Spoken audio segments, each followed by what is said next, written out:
anggota geng motor berstatus pelajar diamankan petugas Polsek Jatibarang Brebes, Jawa Tengah. Kalangan pemuda satu klub mobil ini ternyata juga sedang asyik mengkonsumsi minuman keras. Pelajar SMA di Kota Medan ditangkap petugas Satres Narkoba Polrestabes Medan. Polisi mengamankan satu orang dewasa berinisial FR berusia 19 tahun. Pelajar SMP dan SMA di Ponorogo, Jawa Timur hamil di luar nikah. Kejadian ini membuat pelajar terpaksa harus menikah di bawah umur.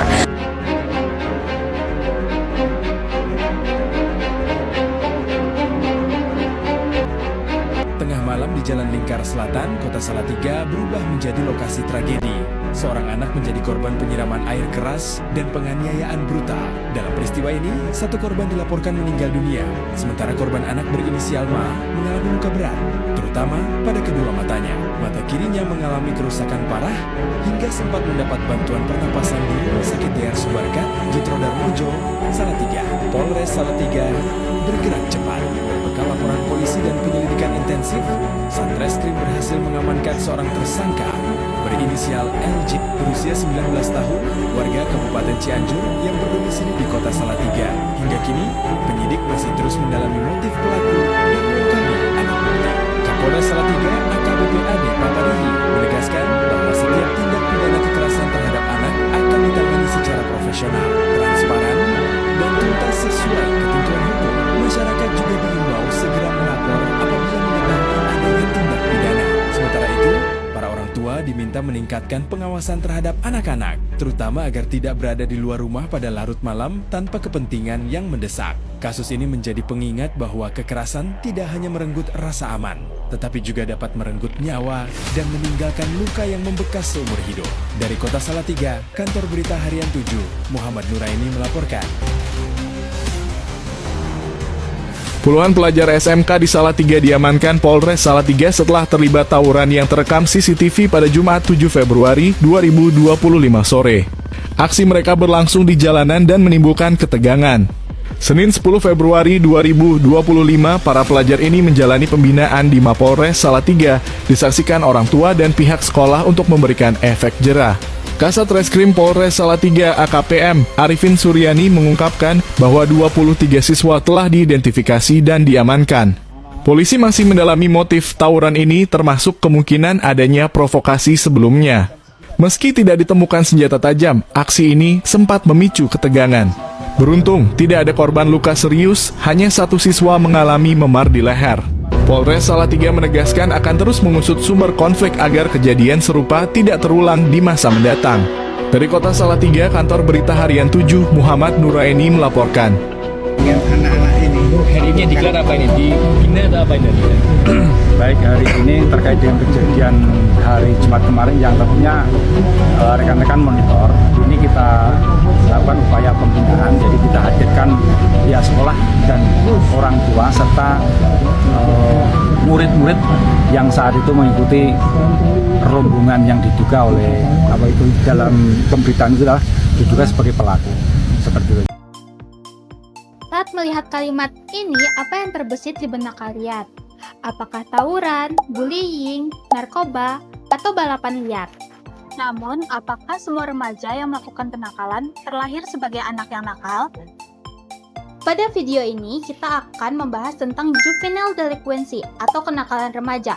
Kita akan membahas apa saja penyebabnya, lalu apa saja dampaknya, dan bagaimana cara mencegahnya melalui sumber-sumber yang kita ambil dari jurnal-jurnal ilmiah.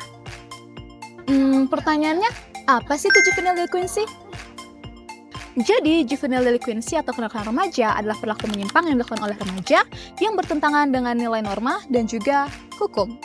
Adapun bentuk-bentuk juvenile delinquency, yang pertama, membolos sekolah, tawuran, balap liar, pencurian, cyberbullying, serta penyalahgunaan narkoba.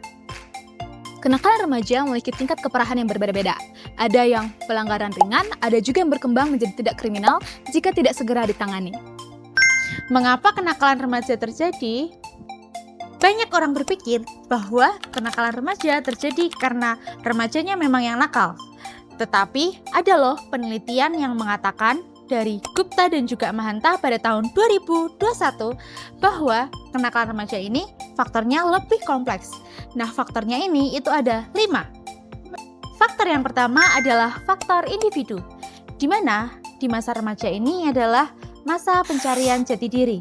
Kebanyakan remaja, mereka itu masih sulit mengendalikan diri, kemudian emosinya masih belum stabil, dan juga rasa ingin tahunya masih tinggi.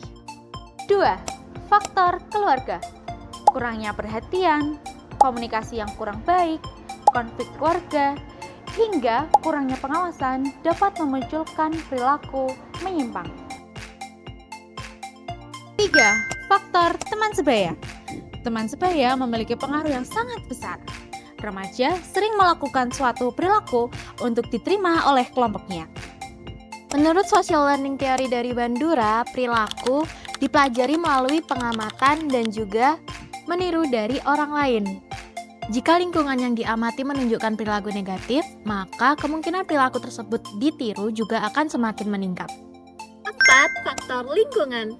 Lingkungan tempat tinggal, sekolah, dan media sosial juga berpengaruh dalam perilaku remaja. Paparan kekerasan, cyberbullying, dan lingkungan yang permisif juga berpengaruh terhadap meningkatkan resiko kenakalan remaja. 5. Faktor ekonomi. Kesulitan ekonomi dan lingkungan yang penuh tekanan juga dapat menjadi faktor resiko jika tidak disertai dengan dukungan sosial yang memadai. Lalu, apa sih dampaknya? Pertama, dampak bagi remaja itu sendiri, yaitu prestasi menurun, putus sekolah, gangguan kesehatan mental, berhadapan dengan hukum, serta penyalahgunaan zat terlarang. Dampak yang kedua, dampak bagi keluarga, yaitu konflik keluarga, beban psikologis, dan beban ekonomi. Dampak yang terakhir, dampak bagi masyarakat, yaitu meningkatnya kriminalitas, menurunnya rasa aman, dan kerugian sosial. Lalu, apa yang bisa kita lakukan untuk mencegah juvenile delinquency? Menurut penelitian Papers and Den 2021, ada 4 cara untuk mencegahnya melalui beberapa peran, yaitu 1. Peran keluarga melalui komunikasi terbuka, pengawasan, dan dukungan emosional.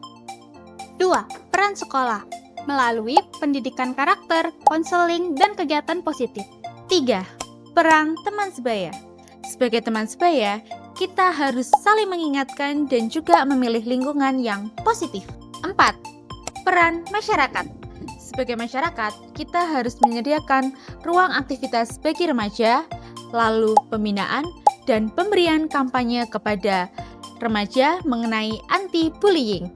Juvenile delinquency atau kenakalan remaja bukanlah masalah yang muncul secara tiba-tiba. Perilaku ini dipengaruhi oleh berbagai faktor yang saling berkaitan, seperti individu itu sendiri, keluarga, teman sebaya, bahkan lingkungan. Oleh karena itu, pencegahan harus dilakukan secara bersama-sama.